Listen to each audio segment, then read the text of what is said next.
only 1 in 3 Americans make healthy, sufficient sleep a priority on a night-to-night basis. Anywhere between 20 and 50% of Americans struggle with one of 2 difficulties, and that's either struggling to fall asleep or maintain sleep.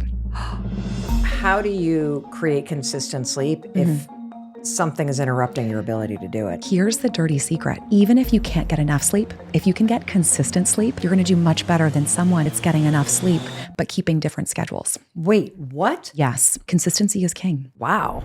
What is the average amount of time that it takes to fall asleep? We think that we just should be able to crawl into bed and flip our brains off like a switch.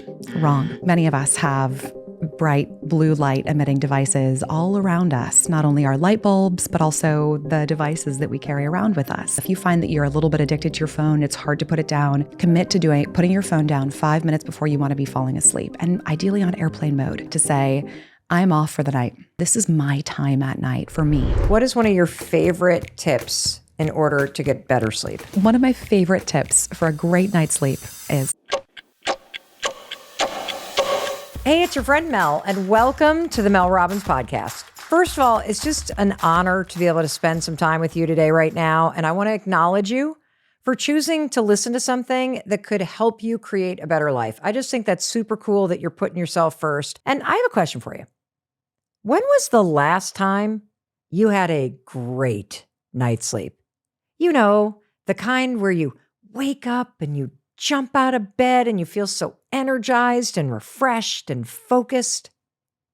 Wouldn't it be great if you woke up tomorrow and you're like, oh, I feel so great? Well, I'm on a mission to help you feel that exact way because a renowned sleep scientist from Harvard is here in our Boston studios to prove to you that sleep is your superpower. And she has 7 simple, free, and science-backed tips that will help you and the people that you love get better sleep and wake up feeling refreshed, energized, focused, and in control. Doesn't that sound great? I thought so. So let's do this. Please help me welcome Dr. Rebecca Robbins to the Mel Robbins podcast. Thank you for having me. Well, I would love to start by having you speak directly to the person listening. If they take everything that you're about to share and teach us to heart, what could you expect to change about your life if you follow the advice you're about to give us about sleep? Today, we're going to cover some of my favorite tips and strategies that are evidence-based and start tonight to get a better night's sleep. And if you can make a couple small changes and get a little bit better quality sleep, I'm biased, I'm a sleep scientist, but you will be amazed. Some of the findings include better productivity, our relationships improve, our mental health improves, and then into the long term, our research is uncovering that our sleep every night plays an important role in the quality of our life as we age and also our risk for neurocognitive decline. So many things can fall in line when we put sleep really high up on our priority list. Wow. You're here to tell us that there are small things that you can do to help you be a better sleeper. And before we jump in and we just start to unpack all the cool things that we can do that are in our control, I wondered if we could just zoom out a little bit. Because when you're feeling tired and overwhelmed and just kind of beaten down by your life, can you just explain as a sleep researcher how working on sleep is going to impact every area of your life? You hear a lot now about brain fog, about fatigue, about low energy levels, and people seeking answers online. So it's almost like we're focusing on the symptoms instead of the cause. And one of the driving forces of some of those symptoms that many people are experiencing is insufficient or poor quality sleep. Many of us are struggling. 2 out of 3 Americans are not getting the sleep that they biologically need in a consistent manner. But in addition, we have a problem of poor quality sleep. Anywhere between 20 and 50% of Americans struggle with one of 2 difficulties. And that's either struggling to fall asleep or maintain sleep. So waking up at 2, 3 o'clock in the morning and struggling to fall back asleep. And so those struggles contribute to poor quality sleep. And our research in our lab has shown that fewer than 3 in 10 Americans report waking up and reporting that their sleep is restorative. And that's what it's all about. Because if we're spending time in bed and it's not restorative sleep that we're getting, What's the point? But some of the behavioral tips and strategies that we'll get into are really how you unlock that restorative sleep that we're all after. Why do so many people wake up feeling so tired? I think it kind of comes back to the conversations. I've seen them on social media, interpersonally. Just it's almost part of our day-to-day narrative as a society. How are you tired?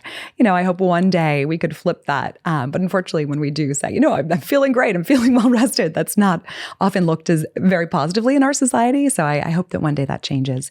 I think we're moving away from the notion of, I'll sleep when I'm dead. We're finally kind of, I think, collectively waking up to the importance of sleep as a population. We still have so far to go. But there used to be this idea of I'll sleep when I'm dead. I'll take hours from my sleep and magically add it back to my day. But that comes at a price. And we could probably all attest to this. But if you wake up and haven't gotten enough sleep, your body is operating well below its potential, not only from our physical health, our emotional health, our cognitive health, so many decrements when we're not getting enough sleep. But I think that when we can put sleep at the really high on our priority list, maybe even at the core of everything that we do. And I'm not talking about, crazy sweeping changes. What's so exciting about sleep is a lot of these are really small things. It's just cutting screens out a little bit earlier in your evening, maybe having dinner a little bit earlier, doing a couple of the relaxation exercises that we're going to be talking about can offer a number of benefits in terms of our ability to fall asleep and get into the deeper sleep that supports our waking success. Wow. That's so interesting. Dr. Robbins, why do all of these tips and evidence-backed interventions matter so much? What's so powerful about sleep, it's just this great equalizer. But what's also so interesting is we never receive formal training about sleep, really not in school. Even medical doctors receive only about 20, 25 minutes in the average medical curricula about sleep, which is a huge problem when you think about it, because so many of us are struggling. We talked about some of the numbers. And so it creates this culture of, well, if my primary care provider doesn't fully understand sleep, what might happen is a lot of, pharmacological interventions, and there is a time and a place for that. But what's so interesting about sleep is even in clinical trials that pit meds, pharmacological intervention against behavior, what we find is that the behavioral change, when we can successfully implement some of these strategies that we've talked today, that actually wins out in terms of insomnia symptoms. So with people who are really struggling, then the medications over time, which is so amazing. I want to make sure the person listening just heard that. Mm-hmm. So in clinical studies, when you put medication up against the behavioral changes that we're talking about today, mm-hmm. that the behavioral changes over time beat insomnia and the insomnia drugs over and over and over again. Isn't that so powerful? It's really powerful because it tells us that small changes add up over time and that, yes, you are designed to and you can learn to sleep and get the rest that you deserve and wake up energized. And it begins with these small changes. Mm-hmm. Wow. How does sleep impact the memory and the brain, Dr. Robbins? Sleep and the brain are really fascinating areas. And it turns out that during sleep, we not only kind of rinse and repeat and rehearse some of the memories that we took in from the day, but we also start to kind of put them into storage and figure out, importantly, where they should go in the brain, which when you think about it is a fascinating exercise and so important as we learn things, we're exposed to new things in the world around us. Our brain does this amazing process at night during sleep of, where should I file this away? And importantly, what memories should I hold on to and which can I let go? Because we're exposed to so much information. We learn so much now more than ever with our phones in our pockets. The information that we're exposed to is enormous and our brains are amazing, but it couldn't possibly store all of that information. And so there's this fascinating process called pruning that takes place during sleep where we try to figure out our brain, what memories can it let go of and which should it keep? And where should those memories be stored? And we really are starting to uncover and believe that dreaming is one of the ways that this happens. So during dreaming, it's almost like the brain is throwing spaghetti against a wall to see, okay, the events from today, where do they fit in our existing networks of the brain? So when we put sleep at the center, so many positive outcomes come in terms of our learning, our memory, and for students, academic excellence. So if I can extract what you just said and try to give it back to you to make sure that I'm tracking. I always think of this example of a giant library. So during the day, the books are out and they've been given to people to read. When you lay down in bed and you fall asleep, that's when the books come back to the library and they get put on the proper shelf. And that's your brain learning how to file memories, this pruning process. Is that what you call it? I love that analogy. Okay. And maybe figuring out, ooh, that book wasn't very well, widely read. So maybe we'll send it to a sister library. Got it. So you also prioritize what's important. Which is so fascinating. And then the other thing that you said that I think is really, really important to understand. Oh my God, I just had literally like a menopause brain fog thing. I must not have gotten a great night's sleep last night because I had such a good thing. That was, what were you just talking about? Learning, memory. Oh, that was it. Okay, see everybody? You're not the only one with brain fog. We're all here to learn how to sleep better. But this is super important that you're basically saying that a critical part of learning and locking in a new skill or a habit happens during sleep. And so if you're having trouble making new habits stick, or if you're studying for the Series 7, or you're studying for a standardized test or some exam coming up, or you've got a huge presentation that you have coming up for work, sleep and putting sleep at the center of how you're taking care of yourself helps you lock in the learning, helps you perform better. That's what you're saying based on the research? Exactly. But when you walk into any college campus, any corporate environment, you almost hear the opposite. People saying, oh, I'm going to stay up late to crank through this report. I'm going to pull an all-nighter to study more, to give myself more time. Let me, take more hours in my day away from my sleep and add it back to my productivity. It really throws that notion on its head, right? Because all the research shows that when we prioritize sleep, our learning improves, our productivity improves. So the next day you wake up and you're able to accomplish what you would have otherwise done in a fraction of the time. Terrific. That's super clear. So we are going to jump into these 7 strategies that you have that will help you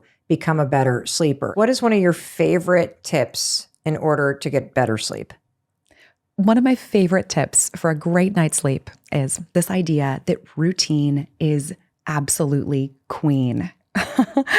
And we're really not meant to keep different sleep schedules as human beings. Falling asleep at 2 a.m. one night, 10 p.m. the next, understand how vitally important consistency is in our sleep routines, because then our brain and our body starts to understand when it should be tired and, prepare for sleep, and when it should be awake. And then it allows ourselves to better organize ourselves and get a lot out of our sleep episode. The best sleep comes when we're keeping our sleep times consistent. So falling asleep at the same time and waking up as close to the same time as possible. So is that takeaway number 1, that climbing into bed so you have a consistent time that you're signaling that you're going to start the process of falling asleep, and having your alarm ring at roughly the same time is one of the first things that we want to do? Absolutely. And I think we're slaves to our alarm clocks. Yes. But we don't really talk about the wind down time. It's kind of like a fuzzy idea, a fuzzy game plan. It's not okay, 10:30 is when I'm going to start to power down. I'm going to get off my phone. I'm going to boil a small cup of tea, herbal tea, and then start my bedtime ritual and wind down routine, which is an essential part of sleep. We always think, now's time. Now feels pretty good for sleep, but it takes time. So you are a world-renowned sleep researcher and scientist. What is your wind down routine? My wind down routine is one thing that I am very diligent about, and it's not complex, but I'm very diligent about the time. I do my best. I try to get all my computer stuff done, and then I put my boys to bed, and then it's 8:30, and then I am switching my mindset, and it's time for mama to go to bed. And there are days where I need to be working and plug back in, but the best case scenario is my boys are down, and then I do maybe I clean up a tiny bit around the house. I start to turn the lights off, and then I go upstairs and I turn my phone off. I wash my face. I take a shower, and then I do one breathing exercise. I sit cross-legged on the ground in my bedroom. I'm turning lights off as I kind of move into the bedroom, and I do one breathing exercise. And I don't set an alarm, but I just kind of do it until I feel like I've gotten rid of that busy mind, that has served me so well over the course of the day. And sometimes that's 5 times on busier, more stressful days. Sometimes that's 7 rounds of this. But it's the military breathing technique. So I breathe in through my nose for a count of 4. I hold for 7. And then I exhale, purse my lips for 8. And those times are longer than you think, right? The 7 and the 8 really, like, you're kind of fighting for the breath at the end. And that's the benefit of that technique. It restricts and restrains the breath and can help calm the heart rate and calm your mind. And now while I'm doing that, thoughts are flying in because, of course, of what I forgot to do or I need to do. And I come back to this idea of, no, not now. Now is my time. I've done things for my students, my partner, my kids all day. And now is my time to restore and relax. And if anything, any thoughts are still fighting to the surface, I write those down at my nightstand. So I've done the 4-7-8 technique, and then I mosey into my bed. I read a couple pages in a book. I do progressive muscle relaxation. I clench and release every muscle group starting from the toes, and I inhale, clench, and then exhale, release. And then I really kind of add on to that something that I'm letting go, heaviness or a thought that's not serving me. And then I say a prayer and I go to sleep. And it doesn't happen every night, but that's my ritual. And I use the word ritual purposefully because you want to cultivate a ritual. A ritual is something you do every time. And so it's thoughtful. It's, 1, 2, 3, boom, sleep is next. For you listening, what are the 3 things that you can do tonight and tomorrow night and really institute as your ritual that you can ideally also take on the road when you travel? And be diligent. Try to do those every single night because then what the brain starts to understand is what comes next is sleep.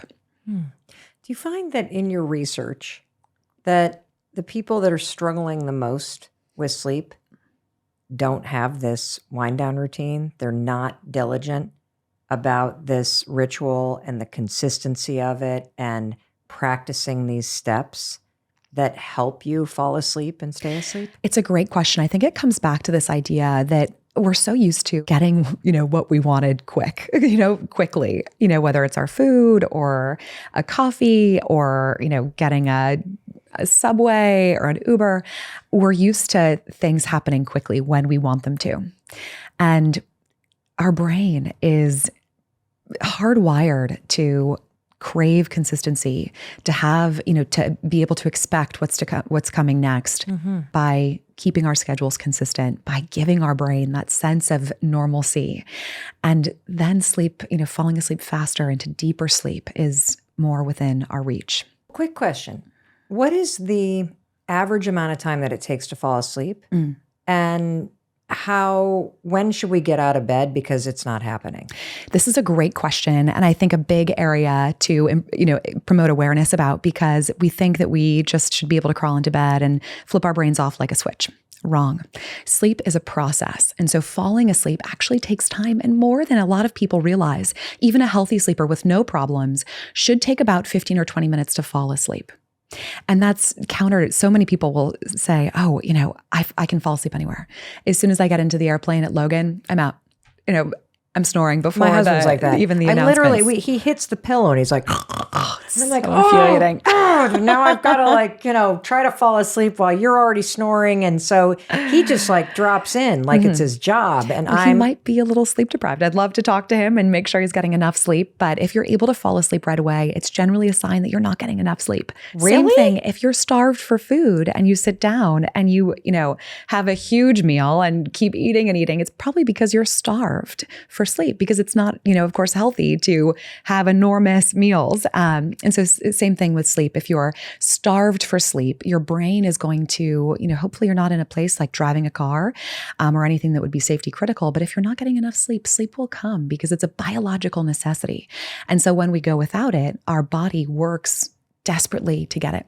So 15 to 20 minutes. And that's both for when you climb in at your bedtime, when the bedtime wind down routine happens. And that's also how long it might take you to drift back to sleep if you do wake up in the middle of the night. These are such good questions. We just wrote a paper on how to help researchers kind of conceptualize these different steps, because there are a couple, right? So the time that you want to be winding down at night, maybe you're walking around your house, your lights are low, you're lighting candles, ideally. Oh my God, that's not going on in my house. I'm like, Who didn't turn off the lights? Where are the dogs? Did you lock the doors? Like, it's like the shutdown is happening. I need to like play some music and light some candles. Like, it is like, get to bed, people. I love it. And I mean, you're not alone. So many of us, right? Especially with kids and, other moving parts. But, finding ways to draw a little inspiration from these things, right? Look, I'm not saying let's all, spend 2 hours in a candlelit environment before bedtime. But I think this is really, what you're doing is you're taking a spotlight and you're highlighting something that is within your reach to do. And when you understand that it is coming from a world-renowned sleep scientist at Harvard, that thinking about the way you turn yourself down. So I think about, I turn down the house. We turn off all the lights. I love that. You lock the doors. The dogs run into their crates and get a little treat. You say goodnight to the kids. You make sure the cat's outside. Hold on. This all sounds wonderful, Mel. Well, I don't have any candles.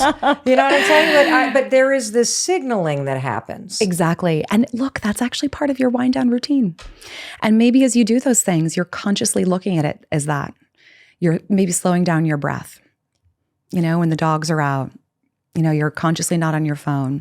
You're starting to switch into a different mindset. A one that's all about rest and recovery. And it's different than the daytime, right? The day is, do, act, execute, thinking. And maybe at nighttime, you draw inspiration from some of the kind of meditation world of, thoughts come into the mind and then come back to the breath, say tomorrow. And if those thoughts are festering, a great addition to your bedtime routine is writing down anything that's on your mind. So powerful, because sometimes it's the stupidest little things that keep us awake. The dry cleaning, got to call mom, take the dogs to the vet. And there are things that you can only do sometimes during, work hours. And so writing them down can then, I suggest a stack of note cards, because then that can also be your to-do list. Those things that were bothering you that you need to do, they're now on a piece of paper and you can cross those off when you wake up. Oh, that's great. So you have a stack of like little 5x7 note cards.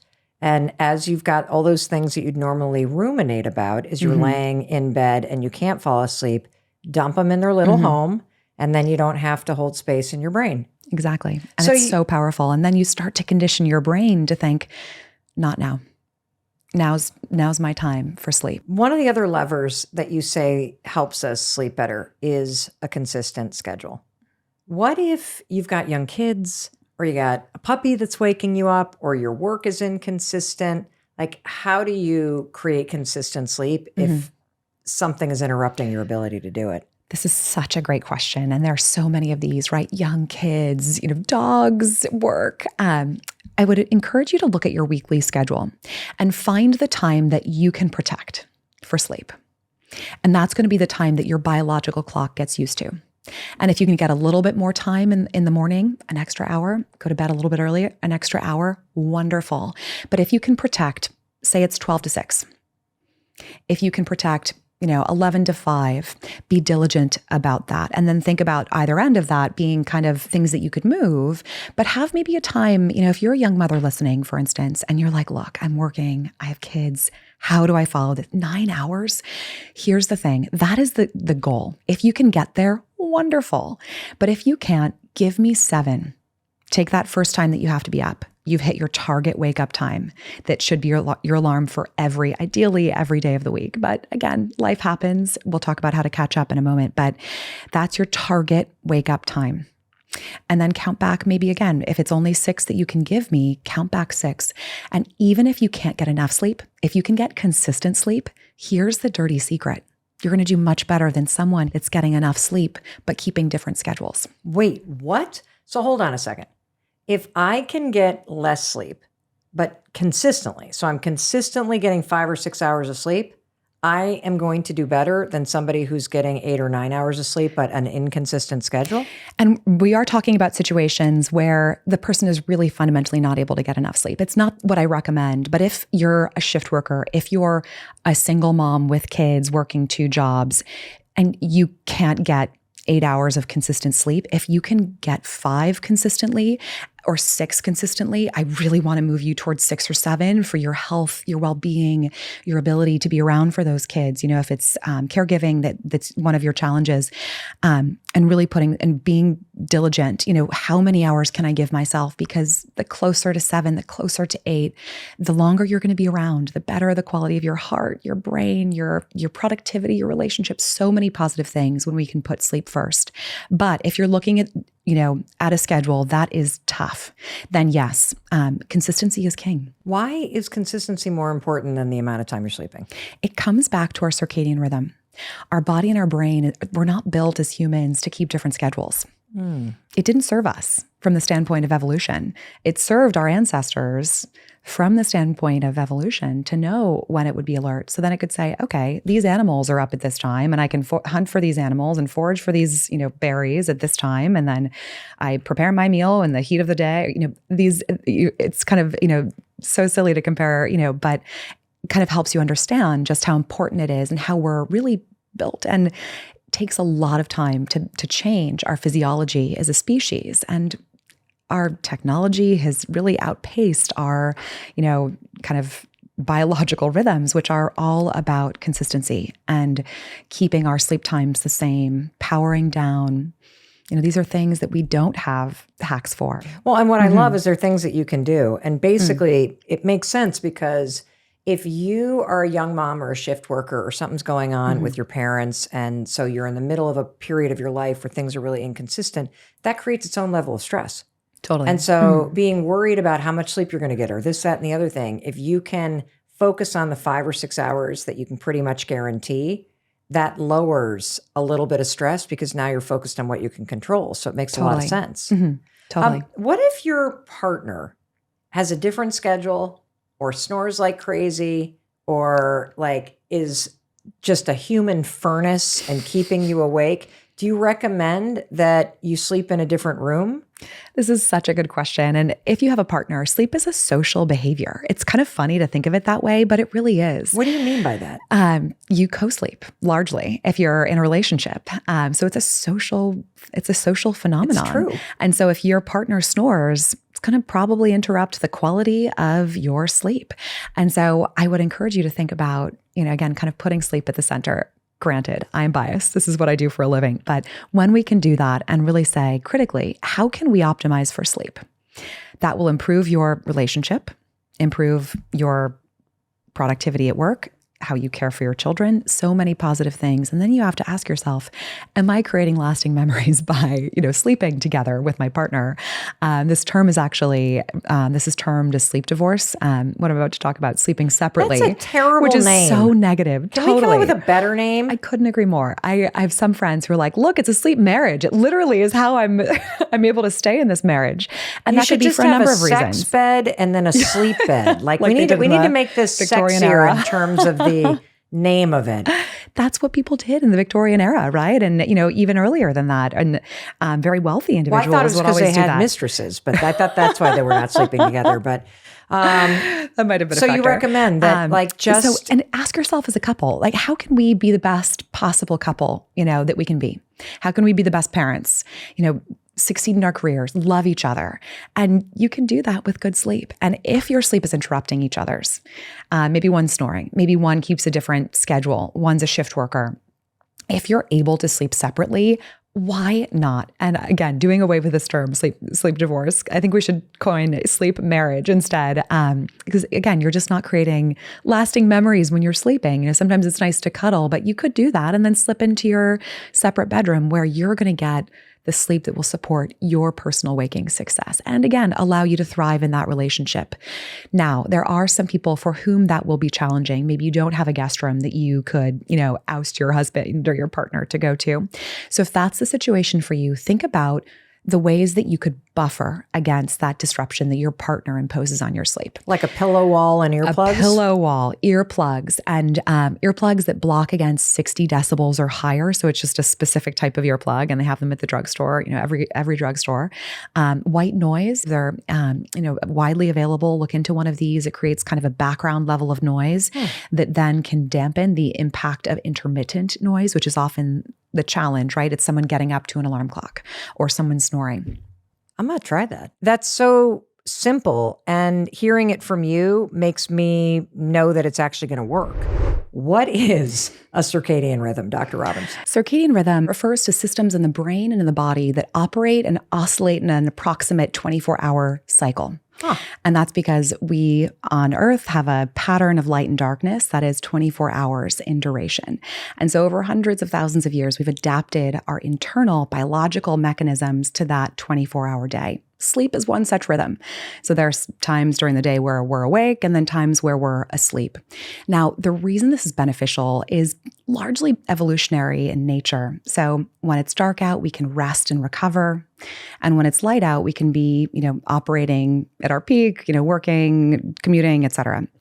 And so our physiology has adapted to life on Earth, and our internal systems are governed by this tiny little region of the brain called the suprachiasmatic nucleus. We call it the kind of central pacemaker of the circadian rhythm. That almost made me want to go supercalifragilistic, yes, right? Supercalifragilistic nucleus. Okay. If you ever want to impress someone at a cocktail party, that sciencey term is the way to do it. How do we say it again?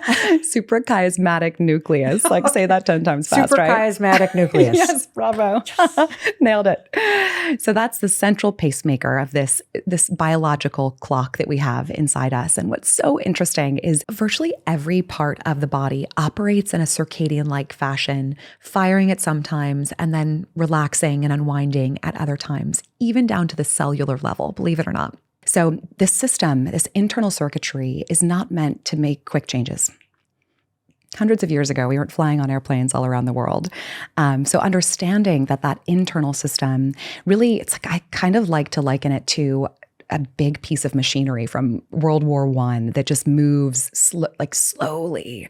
And really, when light changes in our environment, it's maybe a couple seconds a day, not much more. But we fly in airplanes, we hop in airplanes and fly to new time zones and wonder why we just struggle with brain fog, with sleep. And it's because there's a mismatch between our internal biological rhythms and the new pattern of light and darkness and social time. So the clock on the wall, when you land in London, is of course going to be different than your internal biological clock. So understanding these principles can better set us up for success when it comes to our sleep. So I have a couple questions. This is fascinating, first of all. So thank you for breaking this down. One of the things that you also recommend is getting light in the morning. Why does this matter when it comes to your circadian rhythm and being a better sleeper? So that tiny brain region that we talked about, where the circadian rhythm is housed, is located right behind the eyeball in the brain. So the brain takes in information about the presence or absence of light through the eye. And then that travels along the optic chiasm to the suprachiasmatic nucleus. There's really good names here. Optic chiasm, we're going to sound whatever very, it is. very It's very serious. sexy field of study, Dr. Robbins. So light comes in through the eyes and triggers the suprachiasmatic nucleus, or the kind of cognitive home for our circadian rhythm. And then that triggering allows for the secretion of melatonin when we're in the absence of light. So we've all heard that term, and it's all over the shelves of every grocery store, offering you the promise of good night's sleep. But it also is a hormone that's secreted in the brain in this home of our circadian rhythm, the suprachiasmatic nucleus. And that hormone is secreted when we go out into a dark environment and we see the sunset, and then the process of melatonin secretion begins, and that allows us to then sleep. Then conversely, when we wake up, that internal circuitry gets a signal through the eyes that travels to that brain region that says, oh, all right, melatonin, you're done. It's time to become alert and awake. And going outside to get some natural sunlight in the morning is really vitally important, because that stops the floodgates of melatonin and triggers the brain to say, all right, we're in the awake phase of our circadian rhythm. So what happens if you step outside and it's a cloudy or rainy day? No Does problem. it still work? No problem. Why it's a does that work? Because it's amazing the power of sunlight in our environment. And so even if it's a cloudy day, getting outside will get you the sunlight exposure that you need into your eyes to stop the floodgates of melatonin and begin your day. It's a myth that that a cloudy day might hamper that or dampen that ability. And how long do I need to be outside? So I've rolled out of bed, I've opened up the curtains. Being inside and looking out the window is not enough. I got to step outside. I got to get the UVs in my eyeballs. But how long am I standing out there, Dr. Robbins? Great question. Now, I think it's so important. This is so aligned with your work, but meeting people where they are. I'm not saying, we all need to be out, walking for an hour before we get to work, but find a way to fit it into your schedule and think, carefully, where could I get a little bit more sunlight? And if that's okay, I get up, I make my coffee, I have to drive 45 minutes, and maybe you park your car farther away from your office building. You walk for 3 minutes, give me 5 minutes, amazing. Or if you're commuting on the subway, try to extend another stop. Walk one more stop before you go underground. Walk to your coffee or, park your car instead of doing the drive-through. I think these little micro habits can go so far. Well, I also think if you know that the reason why you're doing this is because you are using UV rays to manually reset the circadian rhythm in your body to go, okay, we're starting to practice. The thing I'm doing right now when I wake up is helping my body do what it's designed to do, which is sleep. What about for somebody that's listening who wakes up before the sun is even out? So you are going to work or to school, or you live in a part of the world where it's really dark out when you wake up. What can you do? Such a great question. And there are more than 25 million Americans who work on shift schedules. So going to work and coming back from work at times that are mismatched with the patterns of light and darkness in our environment. And for all of those the reasons that we just talked about, the importance of sunlight exposure, those individuals can really struggle. The good news is there are a lot of technologies that you can buy. And essentially, if you're an office employee outside the traditional kind of 9 to 5, get one of these lights that ideally is blue daylight spectrum. And you can sit in front of that light, turn it on high when you get to the office, because what you want to do is you want to trick your body into thinking that that's sunrise. If that's your work schedule, an early start, or conversely, if you're starting your day at 9 or 10 p.m. when it's dark, we'll talk because you're working an overnight shift. I've done that, and you feel like a zombie. Is this something though, just to make sure, because I know people are going to be like, okay, where do I? Is this something that you can literally buy at a retailer or go on Amazon and just Google blue daylight spectrum light and you can purchase one? You don't need a prescription from a sleep researcher? Essentially, these technologies are widely available. And if you look for the lights that say specifically they're blue daylight spectrum, because we really want that light being strong enough to emulate the sun. And so it can be strong enough that it's actually a treatment for seasonal affective disorder, because it's that some of them are that potent. And you sit in front of them and don't stare at it any more than you would the sun. But that can be a helpful part of adapting to a shift schedule. So let's say the person listening is thinking, oh man, I don't have a consistent bedtime. I'm not looking at the UV. I'm all over the place. I got to get my circadian rhythm back in place. How do you shift or reset your circadian rhythm to a healthy kind of 24-hour cycle? Really good question. I think one of the key questions to ask yourself is, where can I find some normalcy in my personal schedule? And if you're keeping what we call a yo-yo schedule, falling asleep at one time, one night, another time the next night, another time the next night, is that in your control? Is it maybe that just the hours fly and you're kind of leaning in, maybe you're watching another episode on, streaming, and then, you get an Instagram, alert, and then suddenly, it's way past your bedtime and you're looking at, a short sleep window. So really ask yourself, are you doing this, and is it in your control? And if you're willing to try this out, what you could do, if you do have control over your schedule, look at your typical week. What is the earliest time that you have to wake up? Is it, say, 7 o'clock for an 8 a.m. meeting? And that allows you time to get ready and do your commute. And get your light exposure. And yes, so let's make it 6:45. Sun might not be up then unless it's summertime. But so pick that time, and that's your wake time. And ideally, that's your alarm clock 7 days of the week. Because if we sleep in, we really recommend no more than an hour. Much more than that throws that internal circuitry out of whack. Wait a minute. So if I sleep in on the weekend more than an hour, I'm throwing my circadian rhythm off? System. Much more than an hour. And we all know this. We just went through daylight saving time. And that 1 hour is enough to throw all of us out of sync, right? Yeah. So much more than an hour is not recommended. So if you look at your typical week and say, what is my earliest wake up time? And then you've hit your target wake up time for the week. Again, sleeping in an hour, absolutely fine, but much more than that, try to avoid. But then count back, give yourself a full 9 hours, because our biological need for sleep is individual. Some people do very well on 7 and some people do much better on 9. And it's in part genetically kind of hardwired. And so if you had two parents that were longer sleepers, truly sleeping 8 or 9 hours a night, you might be a longer sleeper. And then if you had two short sleeping parents, you might be lucky and really truly only need closer to 7. But if you count back 9, that could maybe add a little bit of time for your wind down routine. Okay. And so those 9 hours count down, and that's your target fall asleep time. Or I should say, get ready for bed time. Got it. I want to make sure that you hear this, because this is the kind of advice that as you're listening or watching us, somebody's going to be like, blah, blah, blah, blah, blah. Okay, yeah, 9, nah, nah, nah. But this is critical, because if you got to stop and think about what is the wake up time that sets me up to be able to do some of the things that Dr. Robbins is going to tell us based on the research makes us a better sleeper, because we are learning that better sleep begins with what you do once you wake up. So she's saying, once you know your wake up time, and I'm going to do some math here because I think it's really important. Let's say it's just 6 a.m. That's what you need, 6 a.m. She says, count back 9 hours. And so that means, where are we? 9 p.m., right? And that is the time that you now need to start the wind down routine based on research that will help you start to get the sleep that you need, so that when you wake up, you feel refreshed. You aren't so tired. You got the benefit of sleep. I love what you're teaching us, because this is within all of our power if we choose to follow it and we choose to try it. And so we've talked about circadian rhythm.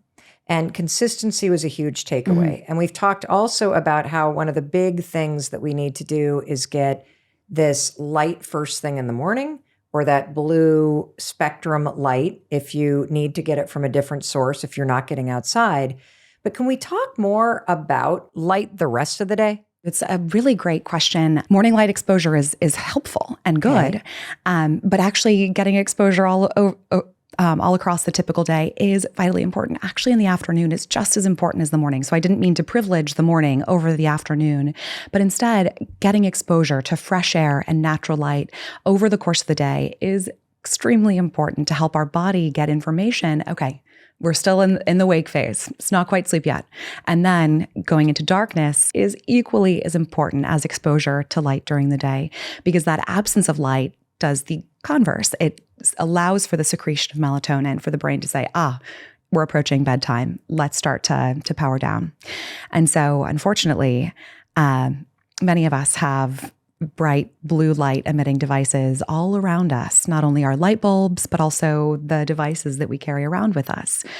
Our smartphones, our tablets, our computer screens.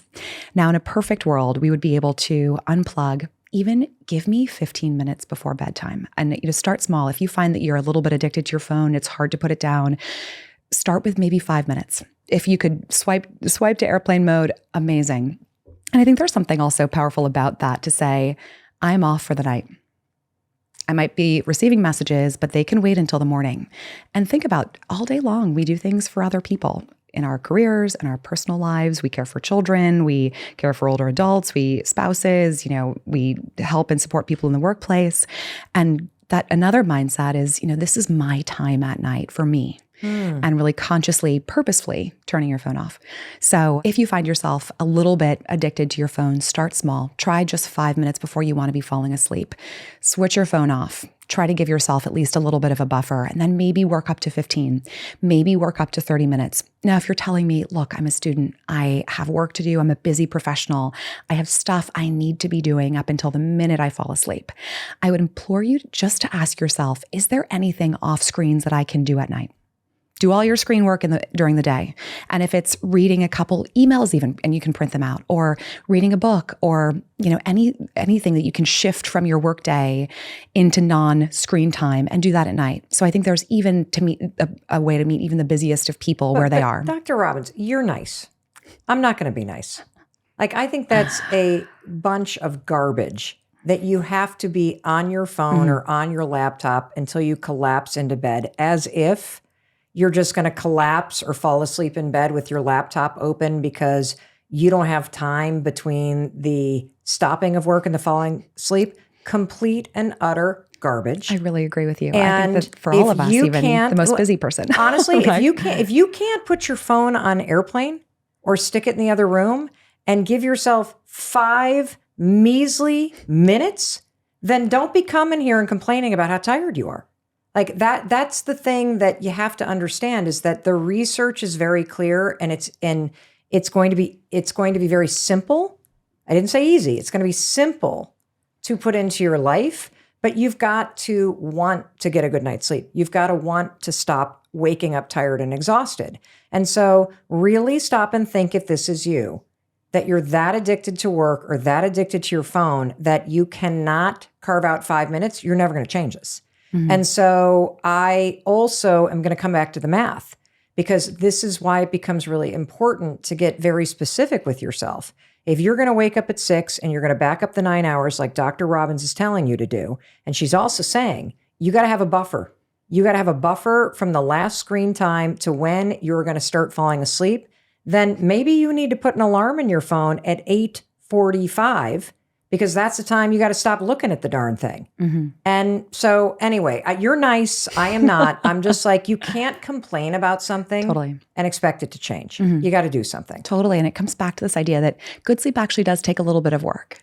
And it's not going to come easy, but we get so frustrated when we're like, I'm here, I'm trying, I'm doing everything. But being really critical, I love your points about, what really, be honest with yourself, right?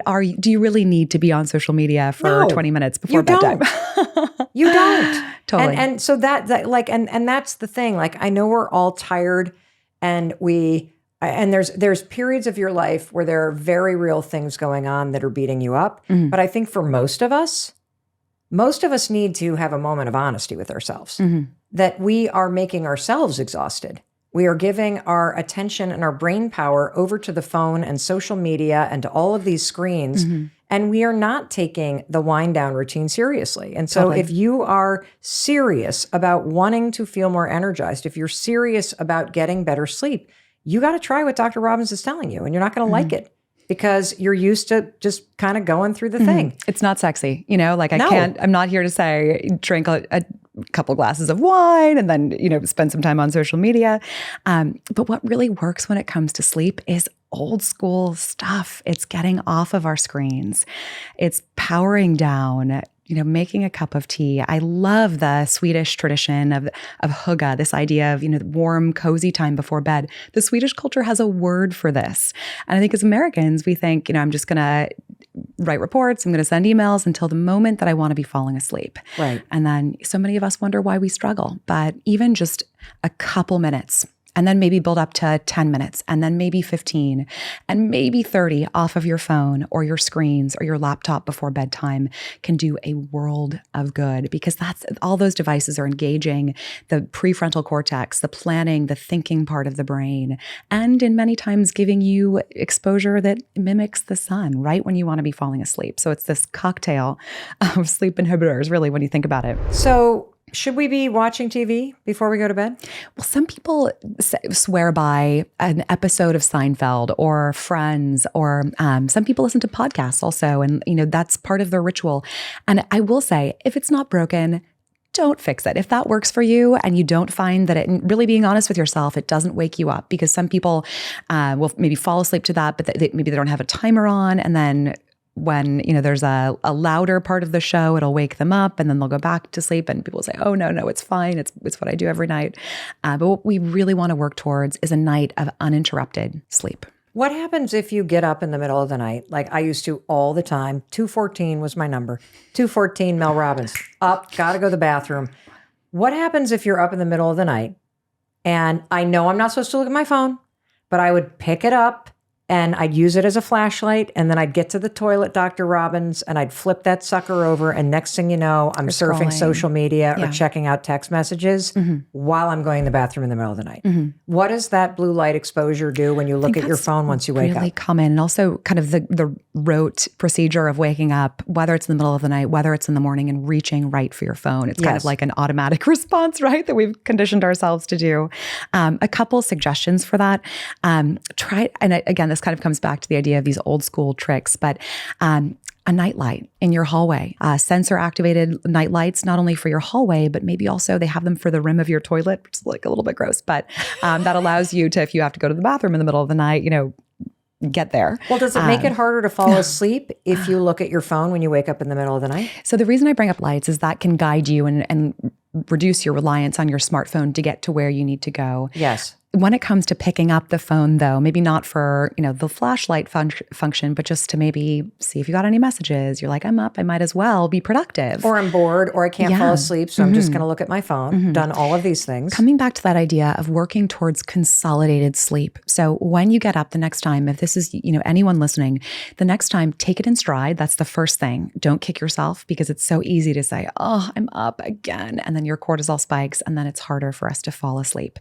Take it in stride. Get up and say, oh, do I need to use the bathroom?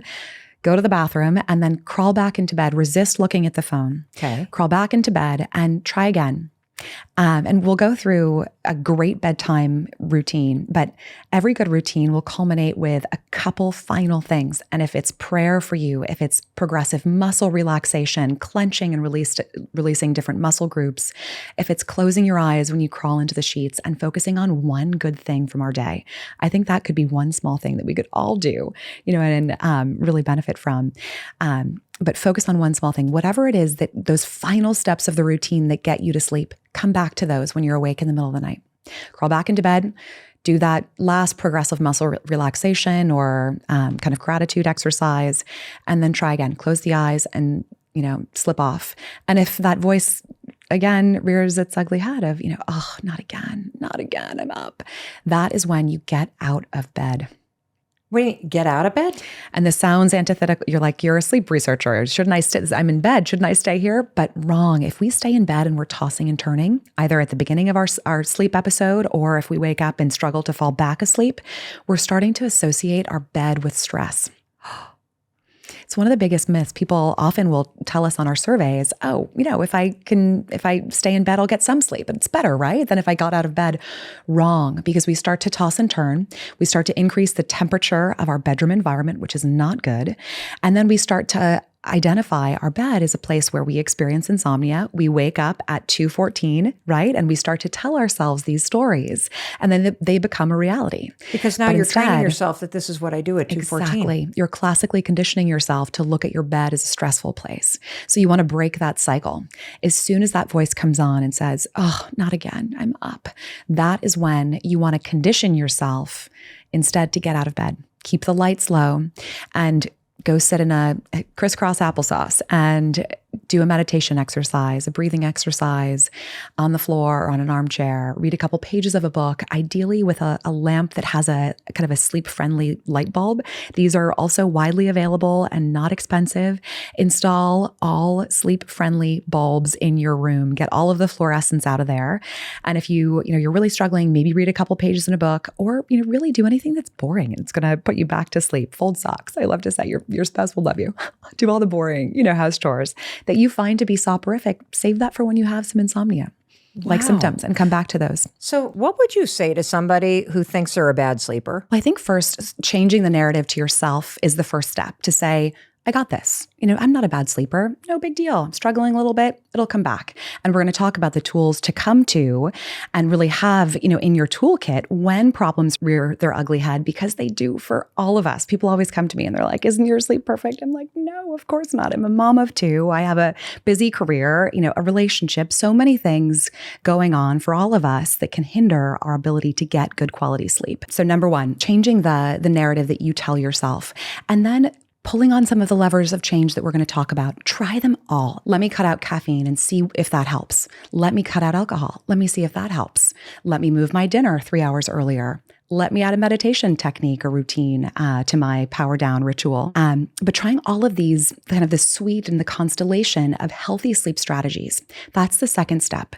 Now, if you've done all of that, and really done it.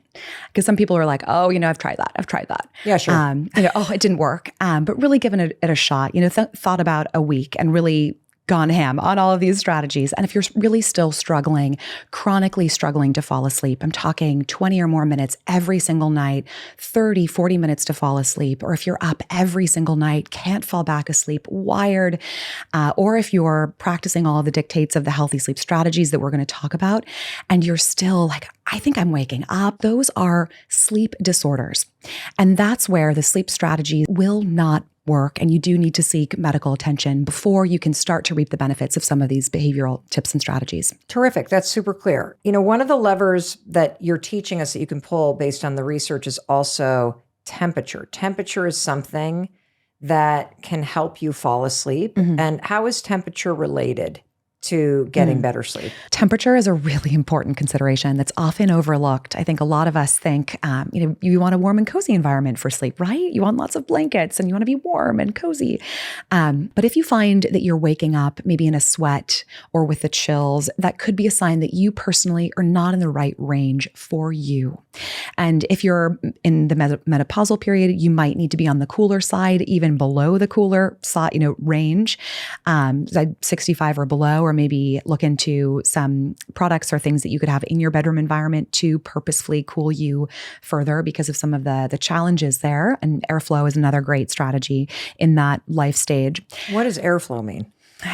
Generally, during sleep at night, we want to have mattresses, pillows, things in our environment that are promoting airflow and temperature regulation. Anything that's going to be kind of blocking airflow or, not be breathable would then, of course, increase temperature. I thought breathable meant you pick up the comforter and flap it like a wing to try to fan yourself. But I know exactly what you're talking about.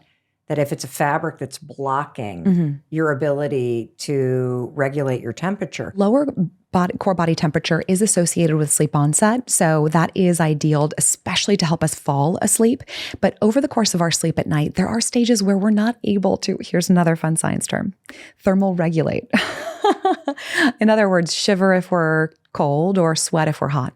And so because of the fact that we'll be going in and out of different sleep stages, and in some of those stages, we're not able to regulate our temperature, you want to be in a range that's called thermal neutral. So about 65 to 68 is generally that range where if, you're in that stage where you're not able to engage in those, shivering or sweating, you'll be fine because you're in the range where you can maintain an appropriate body temperature.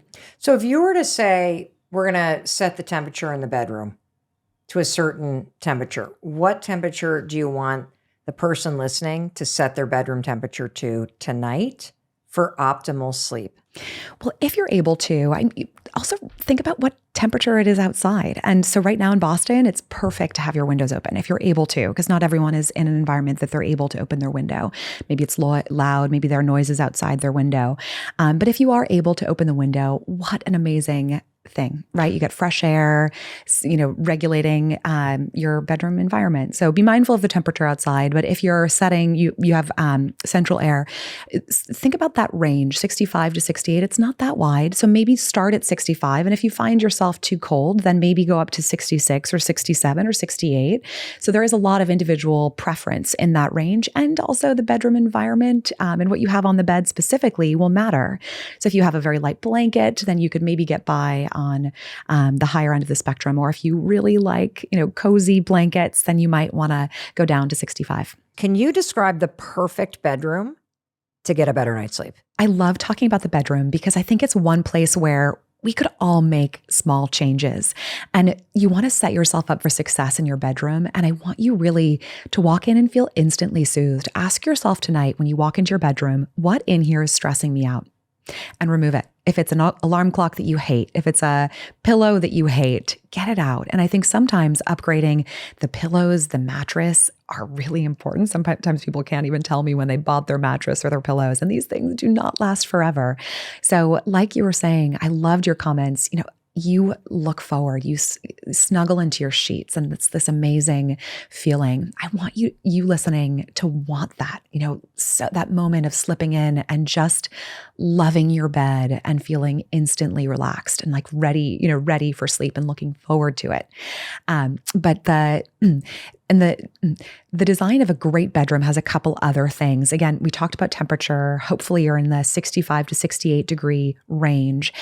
Dark is also vital. Our eyelids are some of the thinnest pieces of skin on our bodies, and even light from a cable box or coming through a curtain from light outside your bedroom environment can be enough to disrupt your sleep, believe it or not. So I want your bed pitch black. Walk in tonight after sunset, and you can put tape, masking tape or duct tape over any light sources. Sometimes cable boxes have little lights on them, chargers, anything that's a light emitting source, get that out of the bedroom, because then a pitch black environment will do you so much good and really set you up for success from the standpoint of melatonin secreting and all of the things that are so necessary to help you fall asleep.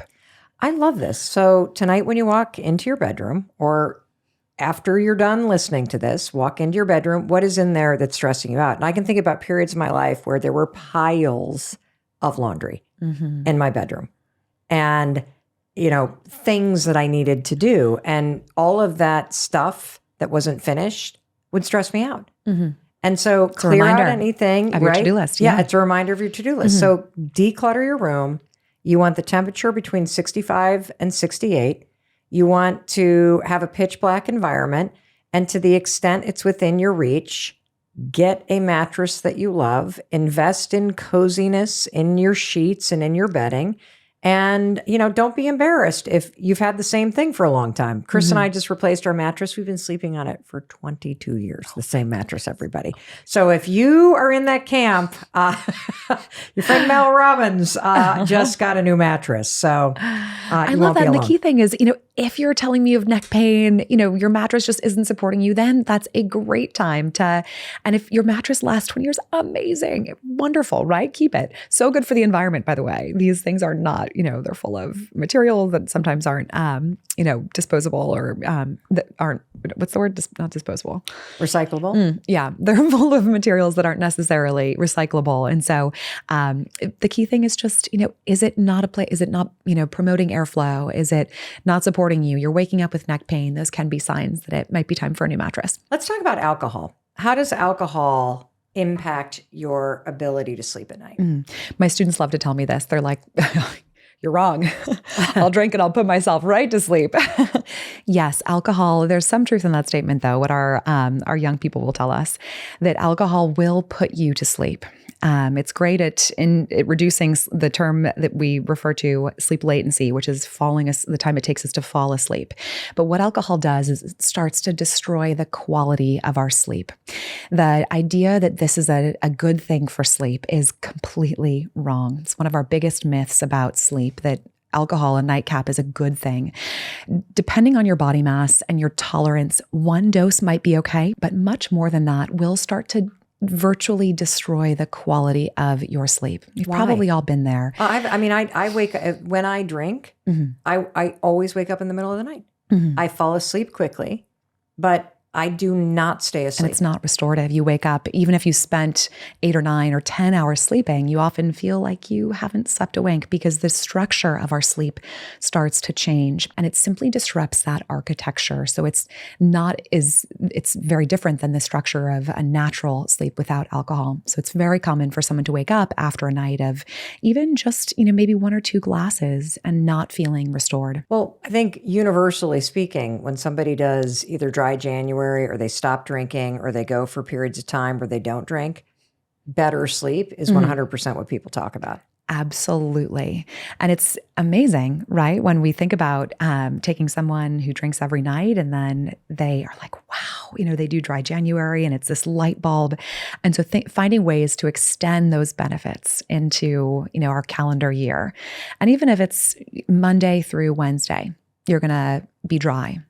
I think sometimes those very clear boundaries are so helpful, because after a long day, it is so easy to say, I earned it. I had a long night with the kids, a long day with the kids, or, this colleague at work, or this deadline is stressing me out. Oh, I earned it. But if you have, structures in place to say, oh, no, and make it fun, substitute, a fun, cup of tea ritual with your partner. I think what you're here teaching us is what you've earned is a great night's sleep. And giving yourself the gift of better sleep is going to be a better reward than the glass of wine that sort of numbs you out. Speaking of drinking, let's talk about the impact of caffeine on sleep and specifically coffee, but I'm also thinking about all of these energy drinks that people drink and the kind of pre-workout stuff that's just pumped full of caffeine. How does caffeine impact sleep quality?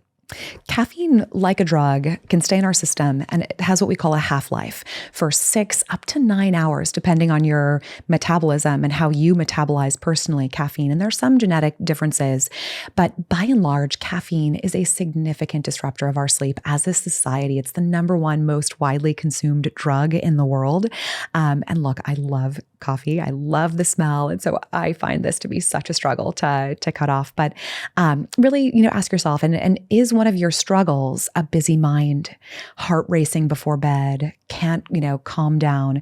Then you might be, a good candidate to maybe have one less glass, one fewer cup a day. And so if you go for a walk and get a coffee in the afternoon, try for an herbal tea instead.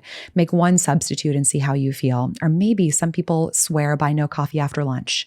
So maybe you have one nice, medium, or, try not to have the, huge cups at some of the fast food chains that are just enormous. And I think much more than even the FDA recommends, which is about 200 milligrams of caffeine.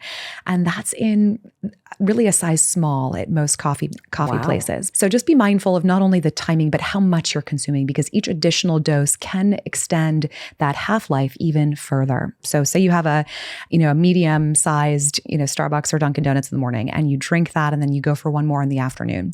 So then you've doubled the half-life. So it's not only the 6 hours from the first cup, but then that caffeine might be lingering in your system come 7, 8, 9 o'clock. Oh, so what time should you stop drinking caffeine? Let's say that your wind down routine is going to begin at 9 p.m. What time should you stop drinking caffeine so it's out of your system and not impacting your sleep? Well, be mindful of it. If you're drinking coffee and it's not too much and you don't have a problem with this, not really a problem. But if you find your heart racing, your mind racing, you're really struggling to fall asleep, caffeine is often one of the culprits. And so I'd say take a day where you maybe cut it out, or maybe try decaf and try that for a day. See if you can last, because I think sometimes we get so devoted to our coffee. But try that and then see how your sleep is that next night. And then maybe add one more coffee back in the morning and see how you do. And if you have no issues when bedtime rolls around the next night, keep that up. And then, maybe you just keep that 1 cup a day, or maybe you add one more and see if it has any negative impacts on your sleep. But again, I'm a big fan of very clear cutoffs.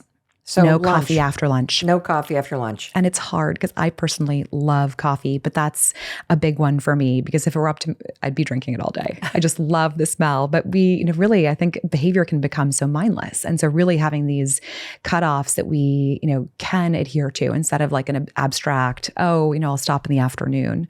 And suddenly it's 3, 4 o'clock in the afternoon. And any coffee at that time will likely be in your system around bedtime. Another factor in sleep is food. So at what time should we stop eating, like before we go to bed? So if we're going to, again, start the wind down, we're just going to say 9 o'clock to make the math easy. When should you stop eating?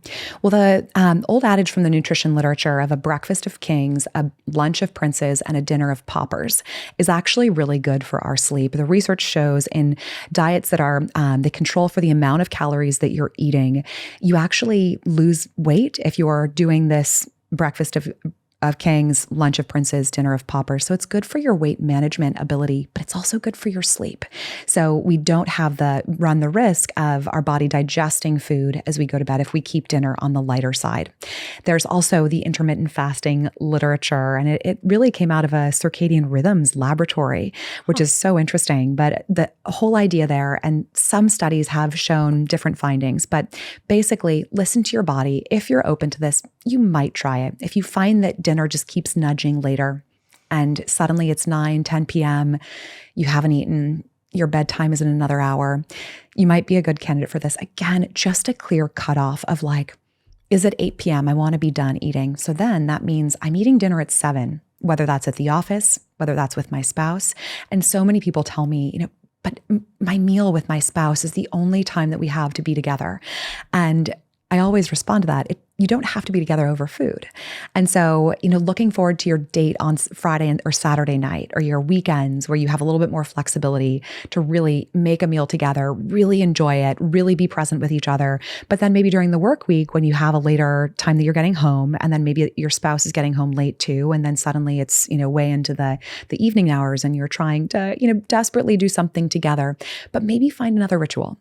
Maybe it's making I know it's kind of lame, but maybe you make a cup of tea together and you're playing a card game, right? Or thinking about your day. My husband and I play cribbage, and we also are crazy we're really radical puzzles. Like we have a jigsaw puzzle on the dining room table, and we sit around but if amazing. There were a rule of thumb, because I've noticed one thing that's made a difference for Chris and our son who's in high school is we were getting out of the habit of eating early, and all of a sudden dinner's at 7, then it's at 8, and it's creeping right up on bedtime, which for me is winding down around 9 o'clock. And I pushed dinner to 5:30 because otherwise our son was coming home from sports practices and eating half the refrigerator. And by the time dinner was cooked, he's already fed himself dinner. But I've noticed it's made a big difference with my sleep and my bedtime routine to be done eating several hours before I am going to bed. And so if it helps knowing that you should stop eating 2 hours before you go to bed. I love that routine. So it sounds like doing maybe intermittent fasting without even knowing it, because you've added about 3 or 4 hours before you're falling asleep and you're done eating. And so that's time that you're fasting. Actually, you're extending the fast that we naturally do over the course of our sleep. And there's so many benefits to fasting. Just giving our digestive system a break is really the whole idea behind intermittent fasting. So if you can find a time, if it's 5:30, if it's 6, and really try to be diligent. If your son is on a bus to sports practice, or driving, he has a meal that you made for him, or he cooked, and he's eating it at the sports field before he goes on, or a smoothie. I'm a big fan of smoothies actually for dinner. I know everyone drinks them for breakfast, but if you're busy, getting some good calories in, it's light, it's likely to not disrupt your sleep at night, can be amazing for someone who's busy, strapped for time, et cetera. But it kind of comes back to this idea of good sleep takes planning. I'm curious, Dr. Robbins, can you just walk us through the day in terms of you wake up when the alarm rings, and then what are all the little things that you want us to do at what time that help you stack up these habits that lead to a great night's sleep? It's a great question. And think about you listening, how you can fit these into your life, because of course there's the best case scenario and then there's real life, right? But I think that there's a lot of opportunity to meet all of us where we are with some of these recommendations. So the question for you becomes, how can I implement these things? But one thing we know is good: blue light. As much as you can over the course of the day. So whether that's walking an extra subway stop, or walking to your office building a little bit, parking your car a little bit further away, getting as much light exposure as you can in the morning, getting a healthy, hearty breakfast. The research shows that a heavy, hearty breakfast is great because we're getting the calories that we'll need to fuel our waking success, and then keeping dinner on the lighter side. And then over the course of the day, a hearty lunch, and then limiting caffeine consumption over the course of the day. And then a little bit more light exposure would be wonderful. I'm always getting questions, what's the cure for the afternoon slump? And truly, we all have it. It's just a time where we've maybe been up for a long period of time. At that point, we have a little dip in our core body temperature in the afternoon, all of us. And then coupled with maybe a heavy lunch, then you can really, it's kind of the perfect storm sometimes for sleep. And people are like, how do I, what's the drink? What do I do? And I always laugh that the one best evidence-based cure for sleepiness is sleep. So if you're exhausted, take a nap. And so if you're a healthy sleeper, that can be part of a healthy sleep routine. The one exception, if you are struggling with your sleep, insomnia symptoms that we talked about, you're really struggling, the self-talk of I'm a bad sleeper, coupled with, a lot of anxiety about sleep, do not nap, because we want to build your sleep pressure so that you can really set yourself up for sleep come bedtime. But if you're feeling sleepy in the afternoon, why not? Maybe you're home, you work from home. Wonderful. Crawl into your bed and close your eyes for maybe 5-10 minutes is actually, we don't need a lot of time when it comes to napping to actually get a lot of benefits. And then in the afternoon, again, getting some natural light exposure and then slipping into the evening mode and being thoughtful about, different mindsets, slowing down our breath as we approach bedtime. And ideally dinner has been on the earlier side. A later dinner isn't ideal for sleep. So if it's 2 hours of a buffer between the last time that you're eating and your bedtime, perfect. If you could give me 3, I'd love it. And then maybe, a little evening work if you need to, because, look, some of us, that's a reality. There is one suggestion. There's a computer program called Flux. Flux is a software you can download to your computer, and it changes the color temperature of your screen to be warmer. And so if you have to be working on your computer as you approach bedtime, look into that tool. It'll change automatically. It's wonderful. But then you switch into your bedtime routine and your ritual that helps you fall asleep. And then you crawl into the sheets and you slip off. Yes, but realize it's not going to happen every night. And so the hope is after you've heard all of our conversation today, that you have the tools, if you're motivated, if you have the time in your life, and not everyone does, because we go through peaks and valleys of, careers exploding and lots of deadlines or personal obligations, caring for a loved one, caring for children, older adults, and realizing that maybe you're in a life stage where you can't implement these things, and that's okay. But when you're able to, give them a shot. What do you have to lose? Well, you can implement some. Absolutely. Because no matter what's going on in your life, I couldn't agree more. You can create a buffer with your phone. Mm-hmm. You can stop the alcohol. You can quit drinking caffeine at lunchtime. You can get your butt outside and get natural light in your eyeballs in the morning and throughout the day. And you can create a small ritual. The consistency may be something that is a little difficult to create based on your schedule, but I actually don't think that these things are out of reach. I think we've gotten used to complaining about being tired.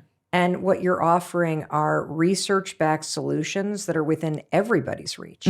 And so it is my hope that as you've been listening today to Dr. Robbins, that you're going, well, I could try that. I could try that. My sleep is important.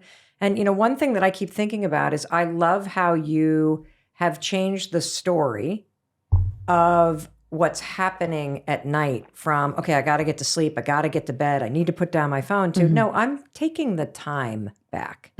This is my time. I gave my day to everybody else. I gave my attention to the phone and social media.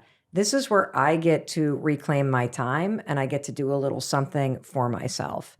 So, Dr. Robbins, if you could speak directly to the person listening, if there is one action that you hope that the person listening takes, what's the most important thing to walk away from this conversation and do? I think the single thing is routines and rituals. And we've applied that to a lot of different aspects of our days, of the time leading up to sleep, the wind down ritual before bedtime, trying to work towards a bedtime routine, finding some normalcy in terms of your, or building some routine around your target fall asleep time, being more mindful of that time, and then your wake up time. Because we're really meant as human beings to operate that way.